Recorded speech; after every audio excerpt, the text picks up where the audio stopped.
Bonjour et bienvenue, je suis Iris. Je suis très heureuse de vous retrouver pour un cours de Hatha Yoga que l'on va consacrer à cette prise de conscience de notre corps et notamment de l'alignement postural qui nous permet de trouver l'harmonie dans les postures. Pour cela, il faut avoir une conscience assez globale de son corps et non pas comme des petits bouts séparés les uns des autres, mais bien comme un ensemble cohérent qui raconte une histoire. Aujourd'hui, à travers certaines postures, on va amener cette conscience plus particulièrement sur les 3 volumes principaux de notre corps que l'on va chercher à aligner.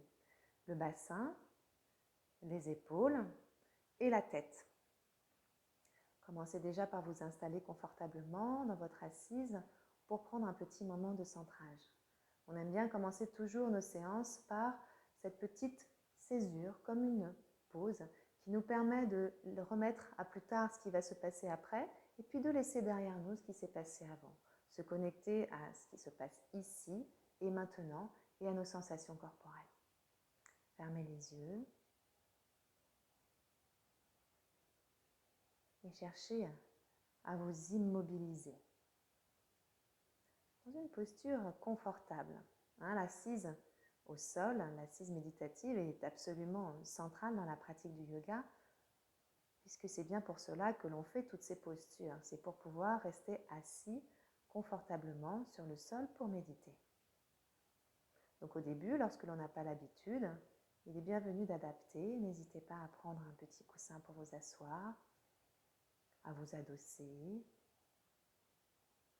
à vous asseoir en Vajrasana, la posture du diamant, à genoux, assis sur les talons. Et même si cela est vraiment plus confortable pour vous, asseyez-vous sur une chaise.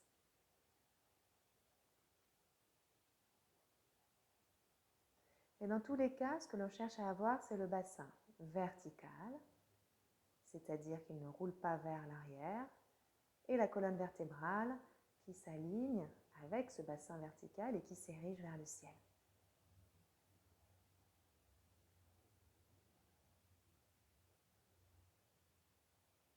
Commencez déjà à ramener de la conscience sur les 3 volumes que l'on a évoqués à l'instant. Votre bassin, vos épaules et votre tête. Comment est placé votre bassin? Est-ce qu'il est vertical? Est-ce qu'au contraire, il roule en rétroversion vers l'arrière, donc le coccyx, pubis vont vers l'avant, l'arrière des crêtes iliaques va vers l'arrière. Si c'est le cas, adaptez pour trouver cette verticalité. Ensuite, demandez-vous, avec votre regard intérieur, où se placent vos épaules par rapport à votre bassin. Est-ce sur une même ligne?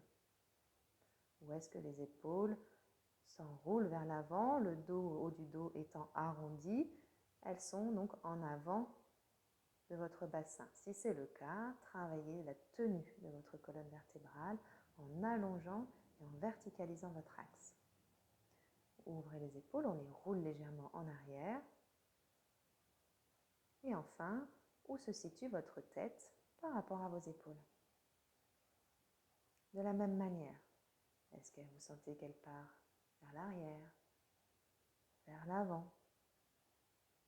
Si c'est le cas, visualisez bien votre colonne cervicale et cherchez à la placer dans le prolongement du reste de la colonne vertébrale, peut-être en visualisant le sommet de votre crâne avec un fil, un petit fil invisible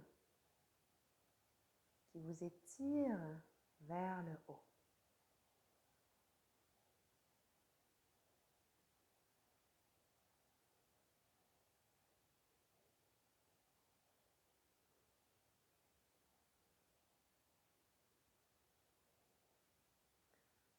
À présent, portez votre attention sur votre respiration,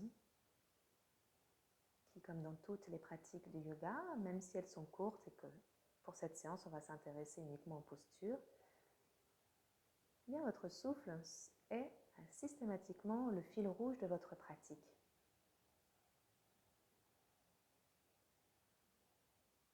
C'est lui qui vous guide. Et c'est grâce à lui que les bienfaits des postures peuvent infuser, que l'on peut ressentir le calme qui s'installe et la puissance des asanas. Asana qui veut dire posture en sanskrit. À présent, vous pouvez tranquillement ouvrir les yeux, décroiser les jambes et vous redresser pour venir debout. On va commencer donc par une posture debout qui est très très simple en apparence, mais qui peut être en réalité assez compliquée puisque justement on travaille précisément cet axe des 3 volumes, donc bassin, épaule, tête, que l'on va ajouter avec l'axe qui se déplace lorsque l'on est debout. On appuie sur les talons, mon bassin est au-dessus de mes talons plutôt. Cette posture-là, on viendra en appui sur les orteils. Donc il va falloir déplacer cet axe, bassin, épaule, tête, au-dessus des orteils pour maintenir l'équilibre, sinon on tombe. Joignez les pieds.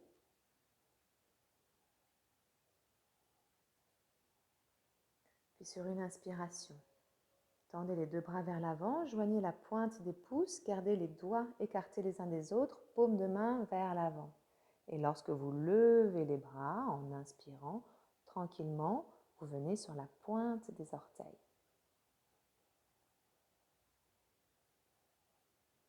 Dans cette posture, qui peut être assez intense, on va la tenir quelques respirations.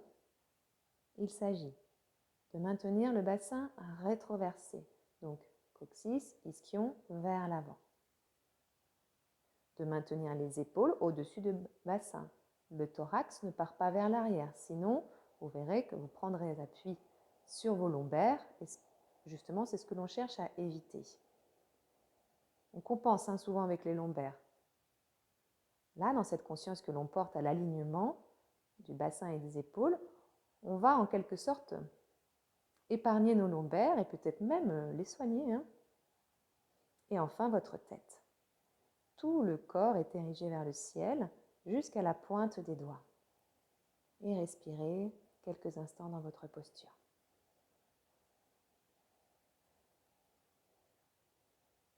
Respiration qui s'approfondit, qui est régulière.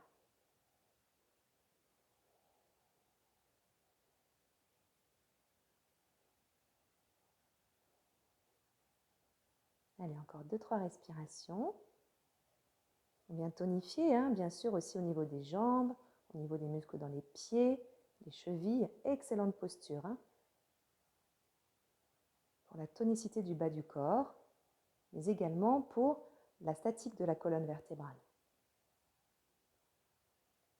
Et tranquillement, on redescend. Vous pouvez ouvrir les bras sur les côtés et expirer pour redéposer les talons sur les sols.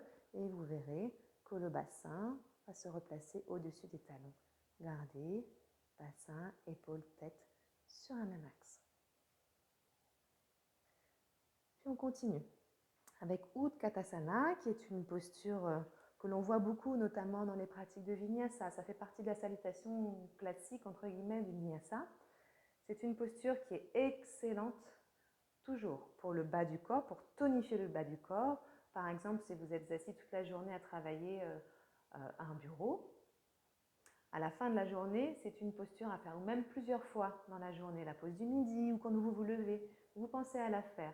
C'est ce que l'on appelle la posture de la chaise, sauf que la traduction réelle de Utkatasana, c'est la posture intense, c'est une posture très intense. Mais retenez-la comme l'anti-posture de la chaise de bureau. Ça vous permet de compenser un petit peu ce qui se passe lorsque l'on est au bureau, le dos qui s'arrondit, faiblesse au niveau des lombaires, des problèmes de circulation sanguine au niveau des jambes. Là, ça vient tout redresser et tout retonifier. Les pieds sont joints. Et tranquillement, vous fléchirez les 2 genoux. En maintenant le bassin au-dessus des talons. Donc on ne part pas vers l'avant, On ne part pas trop vers l'arrière. Vous amenez quand même le poids du corps vers l'arrière, parce qu'on a plutôt tendance spontanément à partir vers l'avant. Donc amenez le poids du corps vers les talons pour maintenir le bassin au-dessus des talons. Et vous fléchissez les genoux. Sur l'inspiration, vous tendez les deux bras à la verticale. On cherche à avoir les bras perpendiculaires au sol. Visualisez l'alignement de votre corps. Les talons, le bassin, les épaules, la tête et les doigts sur une seule et même ligne verticale. Pour cela, déjà, première chose à corriger en général, on rétroverse le bassin. On a tendance à cambrer dans cette posture et à partir comme ça. Oui, le bas du dos là va tout prendre, on cherche à éviter ça. Donc, rétroversion, pubis vers l'avant. Vous verrez, ça va soulager le bas du dos, ça va rallonger toute la zone des lombaires. Et là, ça va être très intéressant pour notre colonne vertébrale. Cette posture, lorsqu'elle est exécutée correctement, a une action corrective sur les colonnes vertébrales où il y a un peu tendance à être trop cambré, par exemple dans le bas du dos, ou au contraire tendance à avoir le haut du dos qui s'arrondit, ce qu'on appelle les hypercyphoses. C'est très souvent le cas lorsqu'on est beaucoup assis devant un ordinateur. On a tendance à avoir le haut du dos qui s'arrondit beaucoup. Donc cette posture-là, c'est pour cela que je l'appelle l'antiposture de la chaise de bureau ou la contre-posture de la chaise de bureau. C'est parce qu'elle va vous permettre de corriger tous les problèmes, tous les inconvénients de cette immobilité que l'on maintient dans un fauteuil qui en plus n'est pas du tout adapté en général, n'est pas du tout ergonomique. Donc on respire. On dit que cette posture, on doit la garder jusqu'à ce que le corps entier vibre. C'est là que l'on fait monter notre taux vibratoire. Donc on va la tenir encore 2-3 respirations. Tenez le coup. Aidez-vous de votre souffle. C'est la respiration qui vous aide, qui est votre allié dans les postures. Si vous coupez la respiration, tout va devenir beaucoup plus pénible.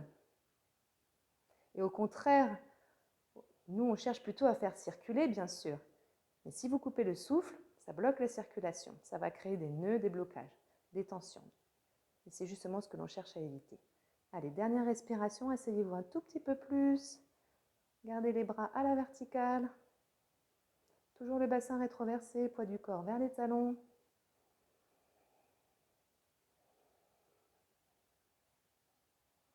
Et étendez. Les deux jambes, étirez-vous jusqu'au bout des doigts.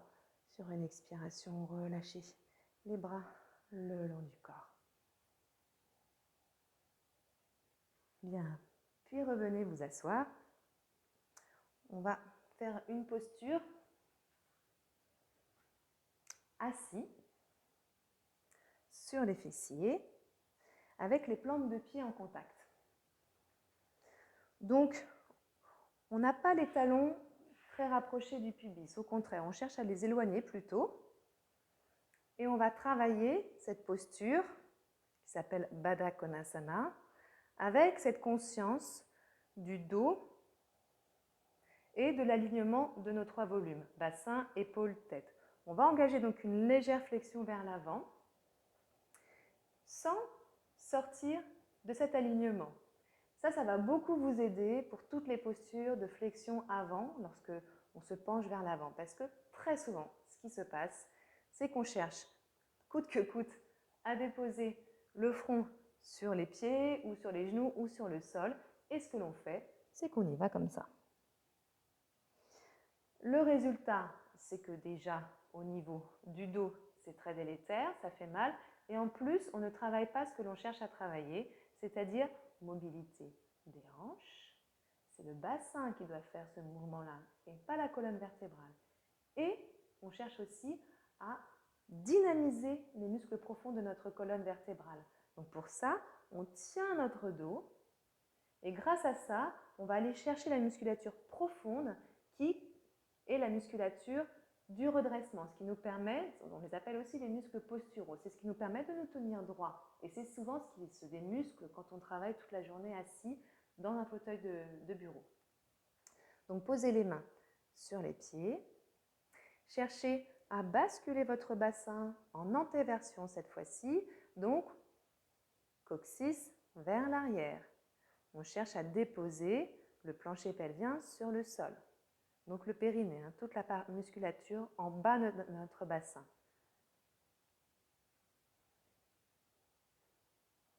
Et engagez cette petite flexion vers l'avant qui part de vos hanches.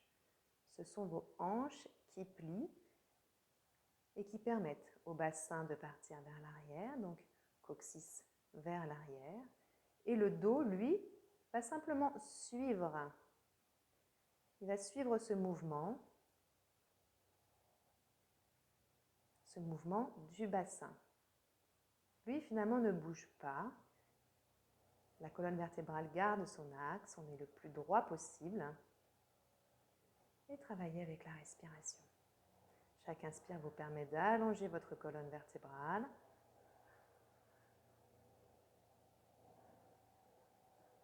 Chaque expire vous permet d'engager un petit peu plus cette flexion au niveau des hanches, ce qui va inviter donc le buste à descendre légèrement. Peut-être 2-3 cm, on ne cherche pas l'amplitude du mouvement, ça n'a aucun intérêt. Ce que l'on cherche, c'est l'harmonie et l'alignement postural. Même si on est descendu de 3 cm, cela n'a aucune importance, tant que l'on est bien placé. De la même manière, prenez conscience de votre tête. Où se place votre tête par rapport à vos épaules? Elle ne doit partir ni vers l'avant, ni vers l'arrière. On garde la longueur au niveau des cervicales et la tête fait partie de cet axe, de cette ligne.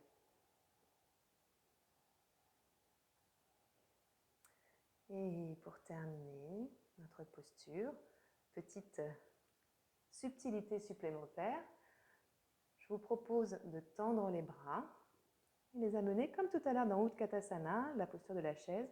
On amène les bras de part et d'autre des oreilles. Vous sentez ce travail musculaire qui s'intensifie dans votre colonne vertébrale. Gardez l'alignement.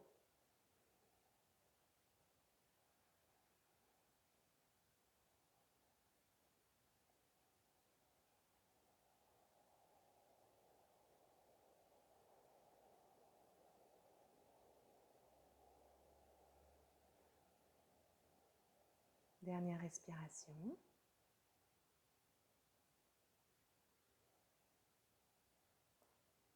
Et tranquillement reposez les mains sur les pieds, puis redressez-vous. Rassemblez les deux genoux. Vous pouvez attraper les genoux par l'extérieur et ramener les genoux en contact. Puis on va s'allonger. Pour s'allonger, vous joignez les deux genoux que vous déposez sur le côté. Vous laissez glisser une main sur le sol pour déposer un flanc. Puis, le dos. On roule tout simplement sur le dos.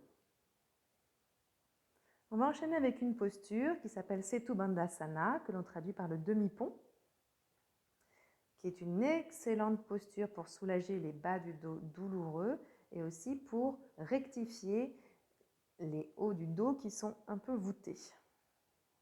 Ça fait du bien aussi au niveau cervical parce que là, vous le verrez, justement, notre tête va sortir de l'axe puisque l'on va venir en appui sur les épaules. Les deux genoux sont pliés, écartés largeur bassin. Puis les bras le long du corps.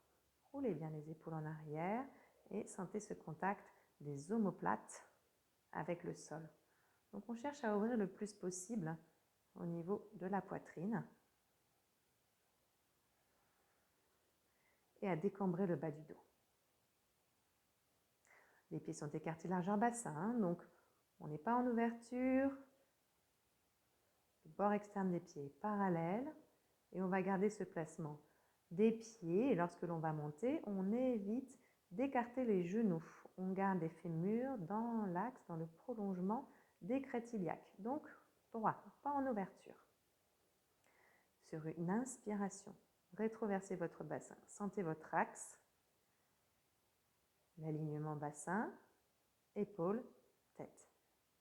Inspirez, décollez le bassin, tout doucement. Toujours avec cette rétroversion. Sentez que le bassin et les épaules restent dans leur axe et que la tête en sort.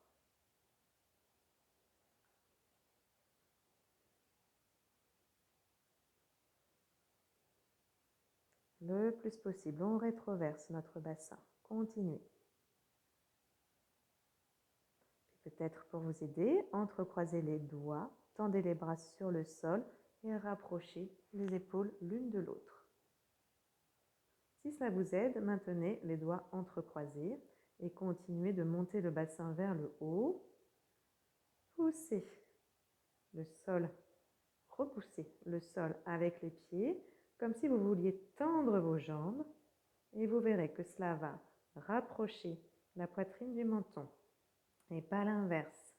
Ce n'est pas avec la tête que l'on cherche le contact avec la poitrine.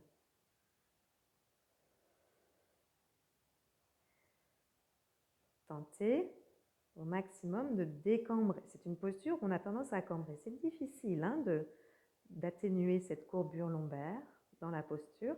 Et on essaye. On travaille la sensation.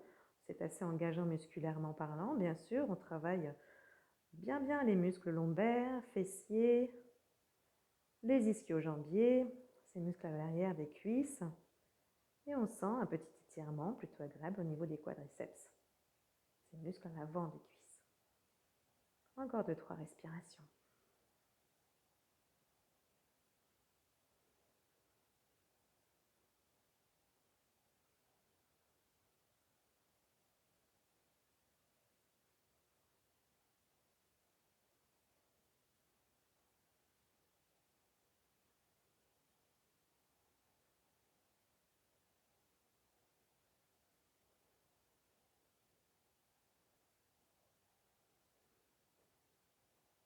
Puis relâchez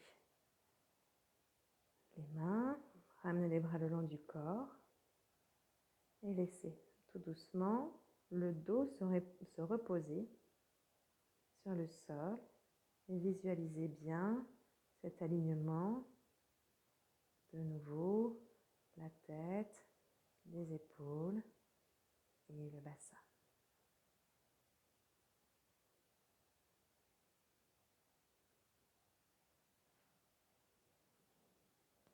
Bien.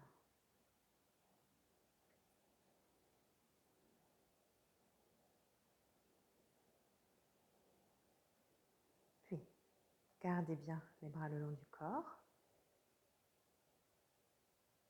Décollez les pieds pour verticaliser vos jambes. Dans cette posture, sentez bien cet alignement des 3 volumes. Là, tout le dos est étalé sur le sol.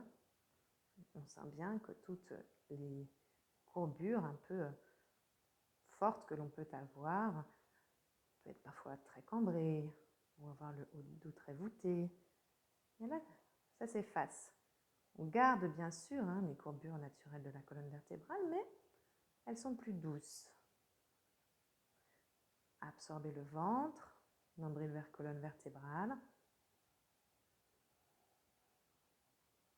Dynamisez les jambes bien tendues. Relâchez les épaules. Sentez les omoplates qui s'étalent sur le sol. Encore 2-3 respirations.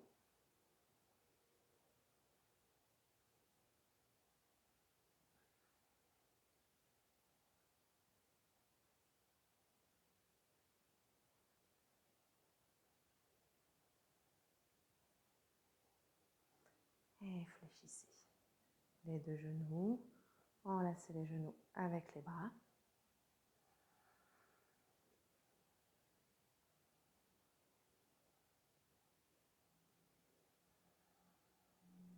Et dans cette posture, ramenez tout doucement le sacrum, cet os à l'arrière du bassin, en contact avec le sol.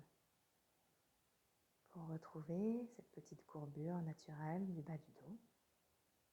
Et cherchez à rapprocher les cuisses du ventre.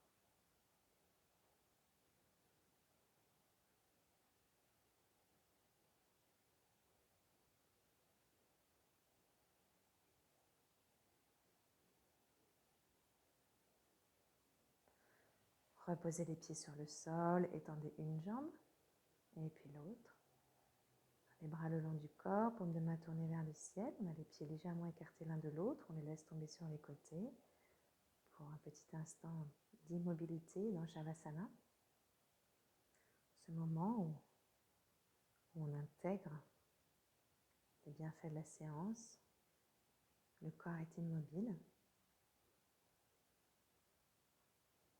Et le mental aussi. On cherche à rester concentré.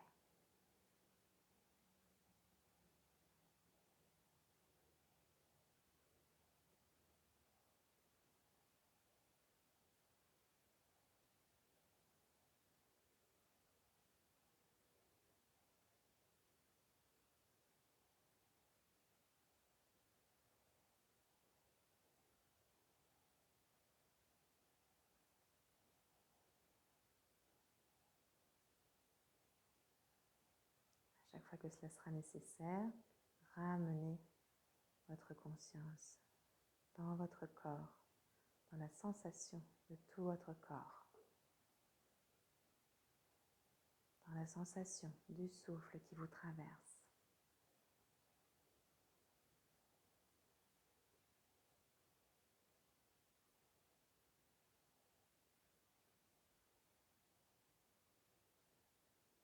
Dans la conscience portée aux pensées qui vont et qui viennent.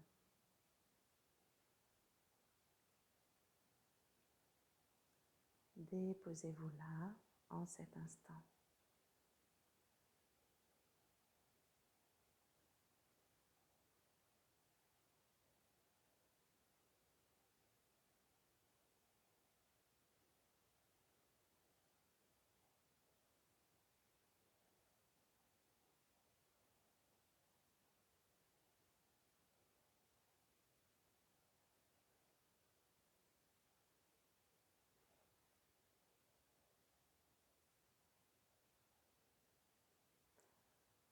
Approfondissez votre respiration.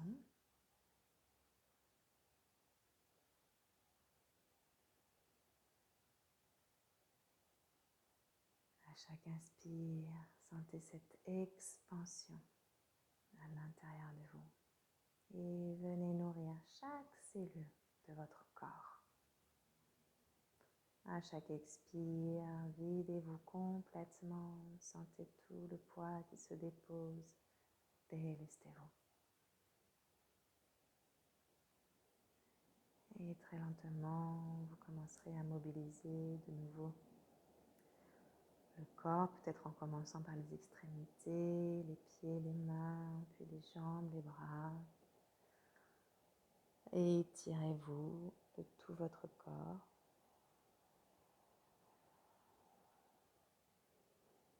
Baillez si cela se présente et lorsque vous serez prêt. Pliez les genoux, roulez sur le côté droit.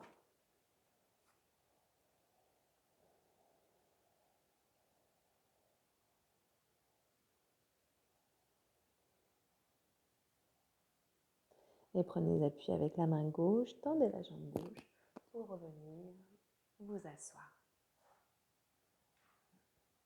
Retrouvez votre assise, votre verticalité.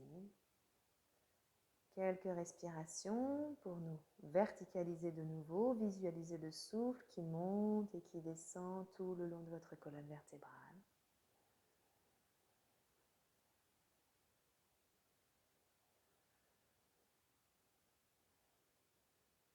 Et faites des petits mouvements circulaires avec la colonne vertébrale dans un sens.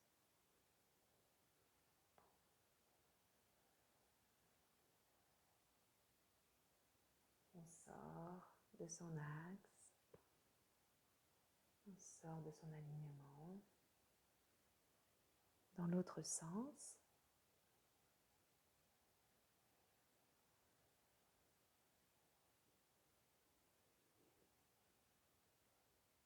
Et revenez dans votre alignement, retrouvez votre axe.